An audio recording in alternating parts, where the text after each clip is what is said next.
नमस्कार। मैं सुधा सक्सेना। हम सब ने जगत में अनुभव करा है कि हर व्यक्ति विशिष्ट है और हर व्यक्ति के पास कुछ विशिष्ट क्षमताएं भी हैं जिनका कि वह समय समय पर सदुपयोग करता है। जब तक व्यक्ति विशिष्ट क्षमताओं का सदुपयोग करता है तो वह व्यक्ति के खुद के लिए और समाज के लिए लाभदायी होती है। लेकिन जब वह उन क्षमताओं का दुरुपयोग करने लगता है तब वह खुद के लिए भी और समाज के लिए भी हानिकारक होता है। आइए आज बल प्रयोग पर ही कुछ चर्चा करते हैं। वह क्षमता बल ही तो है, तो आइए इस पर कुछ चर्चा आज करते हैं। किसी भी बल का प्रयोग लोक कल्याण और सृजन के कामों में यदि होता है तो उसे बल का सदुपयोग कहा जाता है। इससे प्रकृतिगत व्यवस्था को संतुलित बनाए रखने में मदद मिलती है। अन्यथा बल के दुरुपयोग से प्रकृतिगत व्यवस्था असंतुलित हो जाती है। फिर नाना प्रकार की समस्याएं खड़ी हो जाती हैं और अक्सर किसी बल में वृद्धि होने पर व्यक्ति के अंदर दुर्गुण और अहंकार की वृद्धि हो जाती है और इस प्रकार के दुर्गुण आ जाते हैं कि वह अपने विवेक को खो देता है और फिर वह अनाचार और अत्याचार करने पर उतारू हो जाता है। इसलिए ही कहा जाता है कि बल का सदुपयोग ही आवश्यक है। बल को नियंत्रित करना आवश्यक है क्योंकि हमारी इंद्रियां उस समय अनियंत्रित होकर के गलत व्यवहार करने लगती हैं।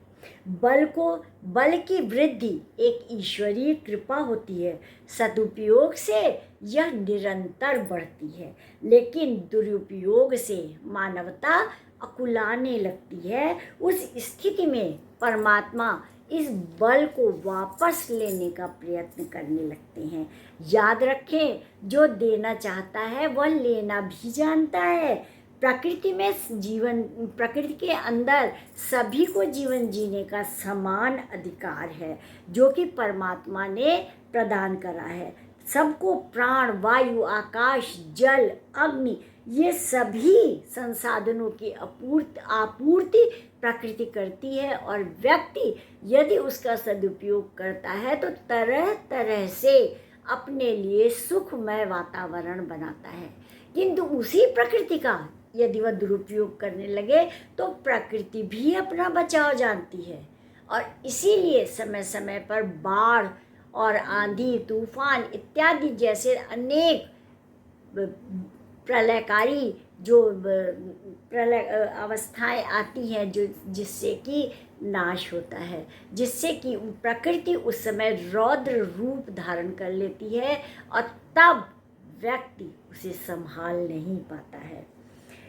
समस्त प्राणियों के पालनकर्ता परमात्मा है, लेकिन अज्ञानी व्यक्ति हम सब जो हैं वो थोड़ी सी क्षमता प्राप्त होने पर हम खुद को बलशाली समझने लगते हैं और इसीलिए हमारी बुद्धि भ्रष्ट हो जाती है। तो हमें अपनी क्षमताओं को नियंत्रित करते हुए उसकी वृद्धि तो करनी है, लेकिन सदुपयोग भी करना है और यदि हम सदुपयोग करेंगे तभी हमारी उन क्षमताओं की वृद्धि होगी।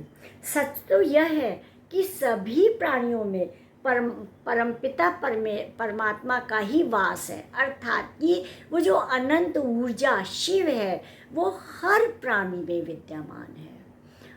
जरूरत है उसे समझने की और अपनी विशिष्ट क्षमताओं को जानने की। बुद्धि विवेक का स्थायित्व जब मन मस्तिष्क में रहता है तो वह परमात्मा निर्मित हर कृति से प्रेम करता है, अर्थात कि जब वह समझता है उस बात को तो उस जानता है कि यह परमात्मा की देन है, इसका संरक्षण हमें करना है और यदि हमसे इसमें चूक हुई तो परमात्मा या प्रकृति निश्चित रूप से हमसे वो अधिकार ले लेगी। उसे सुरक्षित रखने का सतत प्रयत्न करना ही मानव का धर्म है। सृष्टि के कण कण में उसी परमात्मा तत्व का स्वरूप विद्यमान है और वह सभी जीवधारी के प्रति श्रद्धा, सम्मान, प्रेम और स्नेह रखता है। उसकी पीड़ा को दूर करने का प्रयत्न ईश्वरीय काम समझ करके करता है। ऐसी स्थिति में भक्त और भगवान का स्वरूप एक हो जाता है। यहाँ पर भगवान व्यक्ति को जब क्षमता देता है तो वह उसे माध्यम बनाता है कि सृष्टि के संरक्षण में कैसे वो सहयोग करे, और इसीलिए जिसे वह योग्य समझता है उसी को उस क्षमता का को प्रदान करता है। अतः यह बात समझने की और निरंतर अपनी क्षमताओं का सदुपयोग करने की है। आज इतना ही। धन्यवाद। आप सब ने मेरे चैनल को लाइक और सब्सक्राइब किया, उसके लिए अतिशय धन्यवाद। पुनः आपको धन्यवाद।